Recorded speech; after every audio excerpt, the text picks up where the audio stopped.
المولودية، الحديث عن المولودية، دويرة المولودية ستهيب كل من زارك. معناه هناك شعار وعنوان صريح من أنصار المولودية في هذه اللافتة الكبيرة بأن الفريق سيكون سيد الموقف وسيد هذه القلعة، قلعة علي لابوينت أو علي عمار الشهيد الكبير.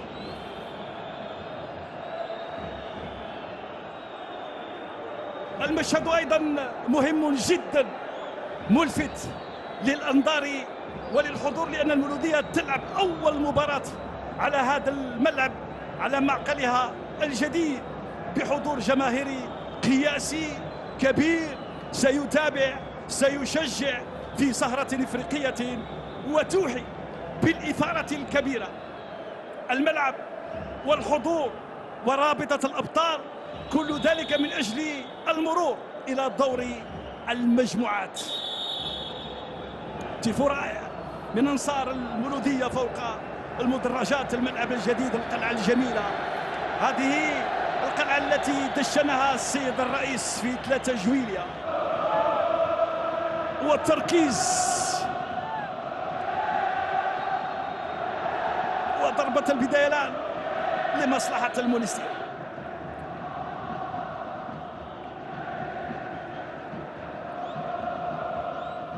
النعيجي، التركيز على النعيجي وكأنه سيظهر في الدقائق القادمة.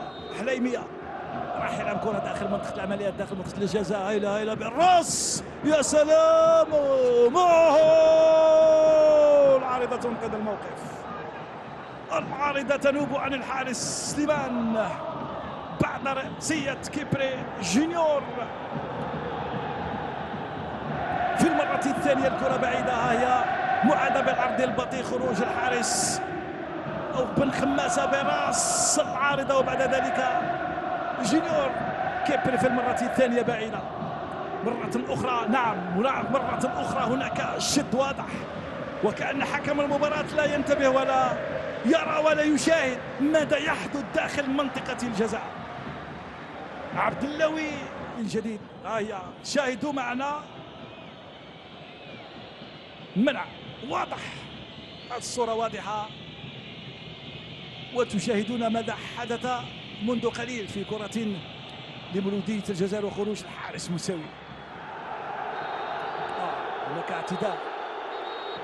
هناك اعتداء واضح وصريح من حاج علي معز تسبب في هذه التوتر للأعصاب. تدخل الحكم، سنشاهد ماذا سيقول الحكم وماذا سيقرر حكم المباراة الجنوب إفريقي. كان هناك تدخل وكان هناك ضربة، وربما سنشاهد الصورة بالعرض البطيء حتى نتبين ونشاهد ماذا حدث بالضبط.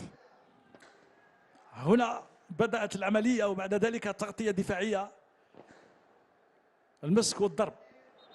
نعم واضحة، المسك والضرب من حاج علي معز. البطاقة الصفراء الأولى.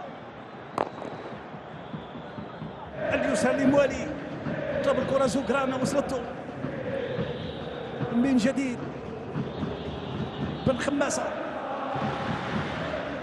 متجمع ومتمركز كما ينبغي الاتحاد المونستيري.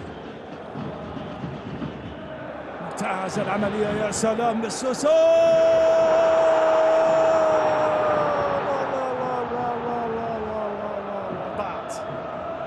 ضاعت هذه الفرصة الكبيرة لمصلحة المولودية. حركت بوميل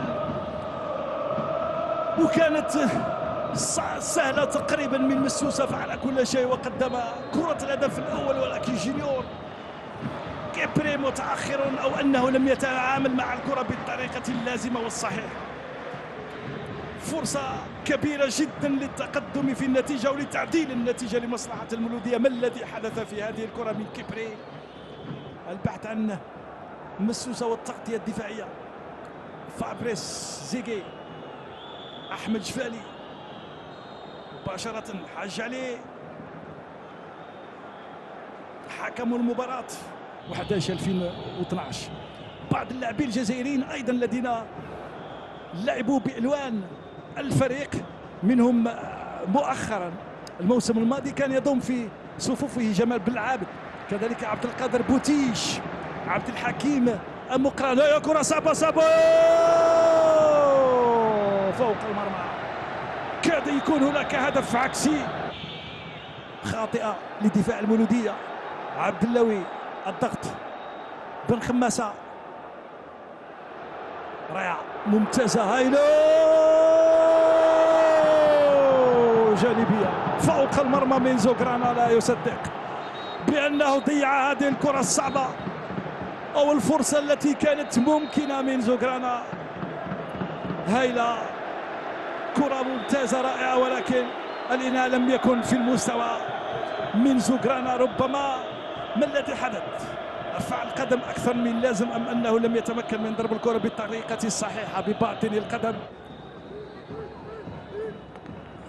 اليوم من هناك زوغرانا يسدد، تضرب بأحد المدافعين. زوغرانا من جديد، محاولة المرور، مرور ممتاز. زوغرانا يوصل الكرة والدفاع في وضعية صعبة، ولكن وصلت الكرة. هناك خطأ، كان قريب الحكم المباراة من اللقطة والخطأ والبطاقة، ربما صفراء أم ماذا؟ هدوء. موزاس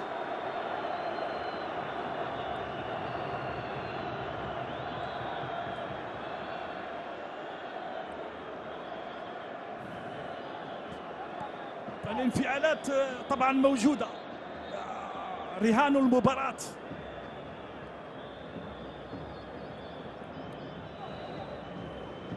والجدار الدفاعي في الأخير أصبح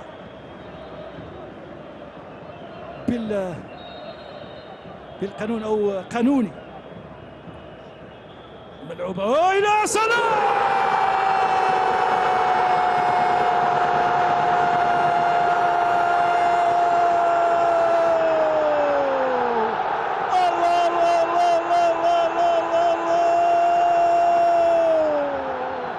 تهتز الشباك. يا سلام يا سلام، العيجي يتمكن من هز شباك الحارس أحمد سليمان بكرة ثابتة. قلت بأن حان الوقت لذلك، الوقت قد حان وقد استمع إلى ذلك.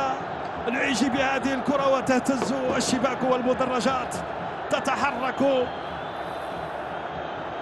بالسعادة والفرحة في الزاوية البعيدة والصعبة والمستحيلة، وفي الزاوية 90 وحيث مسكن الشيطان يتمكن العيجي من ضرب شباك الحارس أحمد سليمان. ليس بإمكاني أن أفعل أي شيء. يا سلام على العيجي بقوة كبيرة، وكأنه وضع الكرة بيده في تلك الزاوية البعيدة والصعبة والمستحيلة، وفرحة العيجي ويعدل النتيجة ويفجر المدرجات وأنصار المولودية الآن، والنتيجة أصبحت متعادلة والتفوق للمولودية بواحد مقابل لا شيء. بالنظر إلى مباراة الذهاب 1-1، كل شيء ممكن. درجات علي عمار، علي لابوانت، تهتز صيحات أهازيج أنصار المولودية يصنعون الفرجة. هايلة هايلة هايلة، يا سلام، ولكن دفاع من جديد. لا لا لا لا لا، هناك وضعية تسلل ورايا مرفوعة من الحكم المساعد الأول، يقول هناك وضعية تسلل ضد مولودية الجزائر ولمصلحة الدفاع والحارس أحمد سليمان. من جانب الاتحاد المونستيري سنشاهد، ها هي الإبعاد. نعم، لا أعتقد يلعب بكل قوة مولودية في ال10 دقائق الأخيرة. ضغط، يضغط،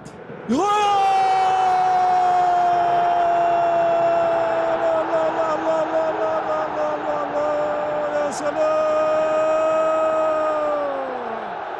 موزاس في شباك حارسه أحمد سليمان بالخطأ في مرماه في كرة لم تكن منتظرة. موزاس يسجل هدف عكسي في مرمى حارسه أحمد سليمان. سنشاهد كيف كان ذلك والهدف الثاني لمصلحة المولودية في الدقيقة 82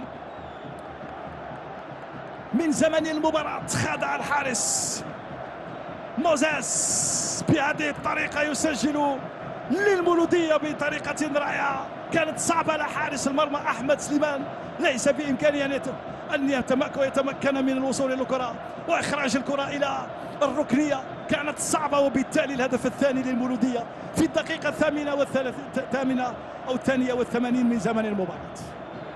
موزاس خيبة أمل هاي برأسية خلفية. الهدف الثاني لم يكن منتظر، ولكن الضغط هكذا أحيانا يفعل هكذا الضغط في بعض الأندية وفي بعض المدافعين واللاعبين. الخروج بايزيد يتمكن من هذه الكرة، ينطلق بهدوء. هايلة ممتازة رائعة، له ماذا هناك؟ وركلة جزاء يقول الحكم. بونجول يشير إلى ركلة جزاء بعد تدخل من أحد المدافعين.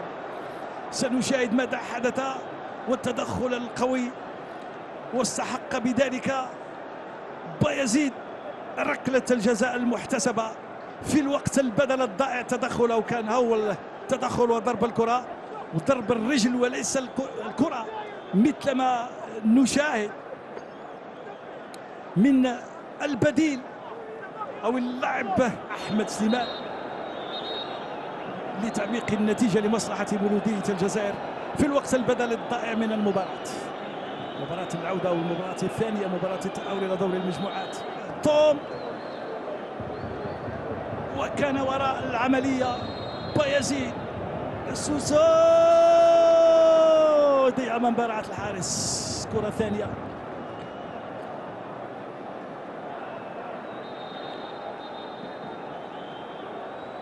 كرة رمي التماس. ماذا حدث؟ حكم المباراة ينهي اللقاء باثنين مقابل لا شيء لمولودية الجزائر امام الاتحاد المونستيري، وبالتالي تأهل المولودية. القائد موزاس من جانب الاتحاد المونستيري يسجل في مرمى حارسه احمد سليمان، وبالتالي النتيجة تؤهل المولودية. الف مبروك عودة المولودية في المشاركة التاسعة في رابطة الأبطال إلى دور المجموعات. نفس الشيء بالنسبة لشباب بلوزداد. كل التوفيق للشباب الرياضي القسنطيني في كأس الكونفدرالية يوم غد. كل التوفيق والتأهل والنجاح لاتحاد الجزائر في كأس الكونفدرالية في مباراة ستنقل أيضا على شاشة التلفزيون الجزائري. شكرا لك.